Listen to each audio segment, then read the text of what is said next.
Ma'am ये सबसे पहले तो मैं ईडी के ऑफिसर्स का और कर्मचारियों का शुक्रिया अदा करना चाहता हूँ, जितनी भी अभी तक इन्वेस्टिगेशन हुई है वो बहुत कॉर्डियल एटमॉस्फेयर में हुई है। मेरा ये केस 2 साल पहले से पौने 2 साल से चल रहा है।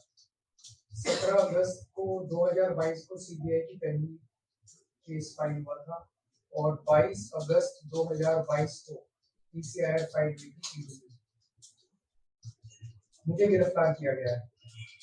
ना तो किसी कोर्ट ने मुझे दोषी करार दिया है, ना मेरे ऊपर कोई मुकदमा चला है, ना मेरे ऊपर कोई आरोप तय हुए हैं, ना मेरे ऊपर कोई आरोप तय है।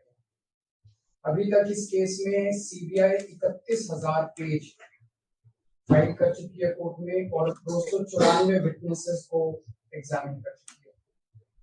ईडी लगभग 162 विटनेसेस को एग्जामिन कर चुकी है और 25,000 पेजेस फाइल कर चुकी है। इन सारे विटनेसेस और सारे कागजों को मिला के मुझे क्यों गिरफ्तार किया गया है? मेरा नाम सीधे सीधे 4 स्टेटमेंट्स में आता है, वो मैं आपके सामने रखने की इजाजत चाह रहा हूँ। तो आप ये सब राइटिंग में देना चाहेंगे? नहीं, मैं 1 मिनट मैम प्लीज मुझे बोलने नहीं दीजिए। नहीं, बोलने का ठीक है, बाद में दे दूंगा राइटिंग, बाद में राइटिंग में दे दूंगा। आप फिर राइटिंग में ही दे दें कोर्ट में। I will take it on record. मुझे बोलने नहीं दीजिए। चलिए बोलिए। मेरा चार्ज क्या आता है? पहला, सी अरविंद मनीष सिसोदिया जी के सेक्रेटरी थे।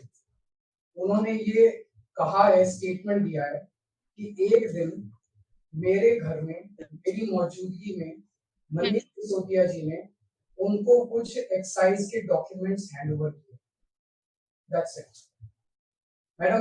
उन्होंने ये नहीं कहा कि मेरी मौजूदगी में कोई पैसे दिए, कोई ऐसा कोई आरोप नहीं है। मेरी मौजूदगी में सी अरविंद को मनीष सिसोदिया जी ने एक्साइज के कुछ डॉक्यूमेंट्स।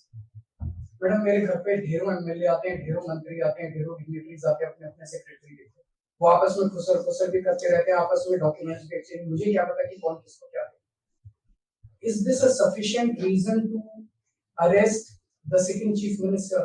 क्या ये स्टेटमेंट एक सिटिंग चीफ मिनिस्टर को अरेस्ट करने के लिए पर्याप्त है? नंबर 1। नंबर दूसरा स्टेटमेंट, एमएसआर मगुंटा श्रीनिवास रेड्डी, ये मेंबर ऑफ पार्लियामेंट थे जगन रेड्डी की पार्टी से। एमएसआर एक दिन 16 मार्च 2021 को 4:30 बजे मेरे दफ्तर आते हैं। उससे 10 दिन पहले उन्होंने मेरे ऑफिस में ईमेल भेजी कि मैं एमपी हूँ, मुख्यमंत्री से मेरे ऑफिस वालों ने उसको 10 दिन बाद का टाइम दिया। वो मेरे पास मिलने के लिए आते हैं 4:30 बजे। मैं किसी वजह से जल्दी में था, आके वो मुझे कहते हैं कि मुझे दिल्ली में अपना फैमिली चैरिटेबल ट्रस्ट खोलना है, उसके लिए जमीन चाहिए। मैंने उनको कहा कि जमीन हमारे अंडर में नहीं आती, एलजी साहब के अंडर में आती है, आप मुझे चिट्ठी दे दीजिए, मैं एलजी साहब को फॉरवर्ड कर दूंगा एंड दैट्स इट। सो ये हुआ। 16 सितंबर 2022 को उनके घर पे रेड होती है। उनसे पूछा जाता है कि क्या आप केजरीवाल जी से मिले? वो कहते हैं कि हाँ मैं मिला और मैं केजरीवाल जी से अपने फैमिली ट्रस्ट की जमीन मांगने गया था। ये 16 सितंबर 2022 को सेक्शन 17 का स्टेटमेंट है। ED is not happy with this statement. 5 महीने के बाद उनके बेटे को 10 फरवरी को गिरफ्तार कर लिया जाता है। उसके बावजूद भी वो अपने स्टेटमेंट पे कायम रहते हैं। उनका दोबारा गिरफ्तारी के बाद स्टेटमेंट लिया गया, वो कायम रहते हैं। 5 महीने जब उनका बेटा गिरफ्तार रहता है तो बात टूट जाता है। 16 जुलाई को बदल लेते हैं।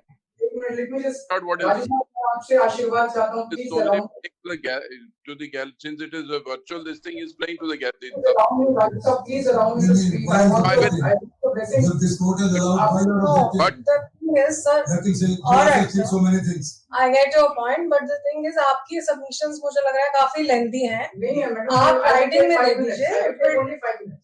I will just complete in 5 minutes. Why don't you give in writing? I will just complete in 5 minutes. Please allow me. I will not permit more than that. Please allow me. Alright, करिए बोलिए। उसके बाद वो 16 जुलाई को वो अपना statement बदल लेते हैं।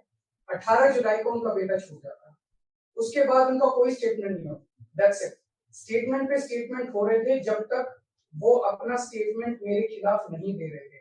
जैसे उन्होंने मेरे खिलाफ स्टेटमेंट दिया, बेटा भी छूट गया, स्टेटमेंट होने भी बंद हो गए और 3 अक्टूबर को उनका माफीनामा भी हो गया। Mission accomplished. इसका मतलब ईडी का मिशन केवल और केवल मुझे फंसाना था। 3 सेक्शन 50 के स्टेटमेंट है ना, तीनों से सेक्शन 50 के स्टेटमेंट में they are equal in the eyes of the law, तीनों बराबर है, तीनों की ग्रेविटी सेम है, तो उसमें से एक स्टेटमेंट के तवज्जो क्यों दी गई, क्या जांच की गई है जानने के लिए उसमें से एक ठीक है बाकी दो गलत है। जो 25,000 पेज ईडी ने फाइल किए हैं कोर्ट के अंदर, उन 25,000 में जो केजरीवाल के खिलाफ वाला स्टेटमेंट है केवल वो लगाया गया, बाकी दोनों स्टेटमेंट दबा दिए गए। क्यों मैम? कोर्ट के सामने तीनों स्टेटमेंट लाए जाने चाहिए थे ताकि कोर्ट डिसाइड कर ले सच्चाई क्या है। चलिए ठीक है। एक मिनट मैम, तीसरा स्टेटमेंट है उनके बेटे का, राघव मगुंटा से 16 सितंबर को उसके घर पे जब रेड होती है उनसे स्टेटमेंट लेते हैं, he says whatever his father had said. उसके बाद 10 फरवरी को उनको अरेस्ट किया जाता है। उसके बाद उनके 5 स्टेटमेंट्स होते हैं, पांचों स्टेटमेंट्स में वो वही बोलते हैं जो पहले बोला, फिर 5 महीने तक वो जेल में रहते हैं। उसके बाद जब 16 जुलाई को उनके पिताजी स्टेटमेंट बदलते हैं तो 18 जुलाई को उनको छोड़ दिया जाता है। तो 7 स्टेटमेंट्स उनके हुए, 6 में वो मेरे खिलाफ नहीं बोलते, 7वें में जैसे ही मेरे खिलाफ स्टेटमेंट देते हैं उनका उसके बाद कोई स्टेटमेंट नहीं होता, उनको जेल में छोड़ दिया जाता है, उन्हें माफीनामा दे दिया जाता है। तो जो 6 स्टेटमेंट्स हैं ये रिकॉर्ड पे नहीं लाए जाते। चौथा है शरद रेड्डी के केस में 16 सितंबर को उसको अरेस्ट किया गया, 16 सितंबर को उसने अरेस्ट हुई, उसने मेरे खिलाफ कुछ नहीं बोला। 9 नवंबर को उसका स्टेटमेंट लिया, उसने कुछ नहीं बोला। 10 नवंबर को उसकी अरेस्ट हुई, उसके बाद उसके 9 स्टेटमेंट्स होते हैं मैम, 9 स्टेटमेंट्स वो मेरे खिलाफ नहीं बोलता। उसके बाद 6 महीने उसको अरेस्ट करने के बाद 25 अप्रैल को वो टूट जाता है और वो केवल इतना कहता है कि मैं विजय नायर के साथ मिलने सीएम साहब के पास गया था, सीएम साहब जल्दी में थे, सीएम साहब ने कहा कि विजय के टच में रहो, विजय अच्छा लड़का है। मैं केवल ये जानना चाहता हूँ कि क्या ये 4 स्टेटमेंट्स एक सिटिंग चीफ मिनिस्टर को अरेस्ट करने के लिए मैम 2 मिनट दे दीजिए, ये पर्याप्त है? नंबर 1।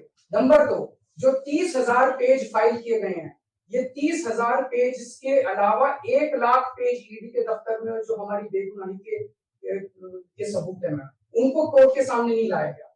ये दूसरी बात मैं ये कहना चाहता हूँ, ये शराब घोटाले का पैसा आखिर है कहाँ, जो शराब घोटाला कहा जा रहा है मैम, ये आरोप लगाया जा रहा है कि 100 करोड़ रुपए किसी साउथ लॉबी ने शराब की हमने पॉलिसी बनाने के लिए, हाँ जी आम आदमी पार्टी मैम, ये जस्टिस संजीव खन्ना का ऑर्डर है, जस्टिस संजीव खन्ना का order ma'am page 22 para 12। The assertion in the complaint filed by DOE that kickback of rupees 100 crore was actually paid by Liquor Group is a matter of debate. Sanjeev Khanna कह रहे हैं, इसका मतलब ये साबित नहीं हुआ, इसका मतलब ये विवादास्पद है, इसका मतलब ये संदेहास्पद है, इसका मतलब इसके लिए सबूत नहीं है। तो जो 100 करोड़ रुपए ये कह रहे हैं कि हम लोगों ने रिश्वत ली, वो रिश्वत तो संदेहास्पद है, उसके तो सबूत ही नहीं है। लेकिन असली शराब घोटाला क्या है? असली शराब घोटाला शुरू होता है ईडी की जांच के बाद। जब ईडी की जांच शुरू हो जाती है, ईडी की जांच के 2 मकसद हैं। एक स्मोक स्क्रीन क्रिएट करना पूरे देश के सामने, आम आदमी पार्टी ने चोरी की है, आम आदमी पार्टी भ्रष्टाचारी है, आम आदमी पार्टी ने शराब घोटाला किया, और उसके पीछे एक्सटॉर्शन रैकेट करना जिसके जरिए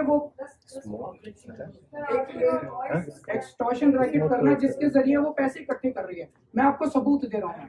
शरद रेड्डी के केस में शरद रेड्डी को बेल 2 वजह से मिली। एक, शरद रेड्डी ने मेरे खिलाफ स्टेटमेंट दिया और शरद रेड्डी ने अरेस्ट होने के बाद 55 करोड़ रुपए का चंदा बीजेपी को दिया, 55 करोड़ रुपए के bonds arrest. So he bought his bail ma'am, he bought his bail. Now the money trail is clearly established. Ma'am, just last 1 minute. Last 1 minute. The money trail is established, ma'am. उसने अपनी bell arrest होने के बाद 55 करोड़ रुपए का चंदा BJP को दिया, बीजेपी के अकाउंट में सीधा गया। मनी ट्रेल इज एस्टैब्लिश्ड और यही पूरी जांच का मकसद था। एक तरफ आम आदमी पार्टी को क्रश करना, एक स्मोक स्क्रीन क्रिएट करना, भ्रम का पर्दा और पीछे से एक्सटॉर्शन करना। Thank you.